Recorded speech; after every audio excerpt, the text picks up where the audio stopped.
Champions ట్రోఫీలో విజేతగా నిలిచిన దాదాపు 7 నెలల తర్వాత భారత జట్టు వన్డేల్లో బరిలోకి దిగుతోంది. ఆస్ట్రేలియాతో 3 మ్యాచ్ల సిరీస్లో భాగంగా ఇవాళ తొలి మ్యాచ్ జరగనుంది. పెర్త్ వేదికగా ఉదయం 9 గంటలకు మ్యాచ్ ఆరంభం కానున్న నేపథ్యంలో క్రికెట్ ఫ్యాన్స్ ఎంతగానో ఎదురుచూస్తున్నారు. ఇరు జట్లు చివరిసారిగా తలపడిన వన్డేలో ఆసీస్పై భారత్ 4 వికెట్ల తేడాతో గెలిచింది. టీమిండియాకు సంబంధించి కెప్టెన్గా శుభ్మన్ గిల్ రావడం ప్రధాన మార్పు కాగా, గాయంతో ప్యాట్ కమిన్స్ తప్పుకోవడంతో మిచెల్ మార్ష్ ఆసీస్ సారథిగా బాధ్యతలు చేపట్టాడు. ఇక ఈ నెల 23న రెండో వన్డే, 25న మూడో వన్డే మ్యాచ్లు జరగనున్నాయి.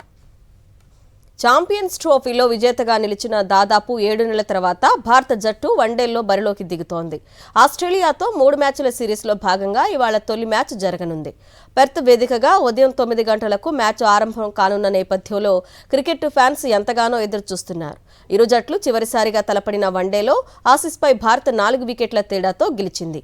టీమిండియాకు సంబంధించి కెప్టెన్గా శుభ్మన్ గిల్ రావడం ప్రధాన మార్పు కాగా, గాయంతో ప్యాట్ కమిన్స్ తప్పుకోవడంతో మిచెల్ మార్ష్ ఆసీస్ సారథిగా బాధ్యతలు చేపట్టాడు. ఇక ఈ నెల 23న రెండో వన్డే, 25న మూడో వన్డే మ్యాచ్లు జరగనున్నాయి.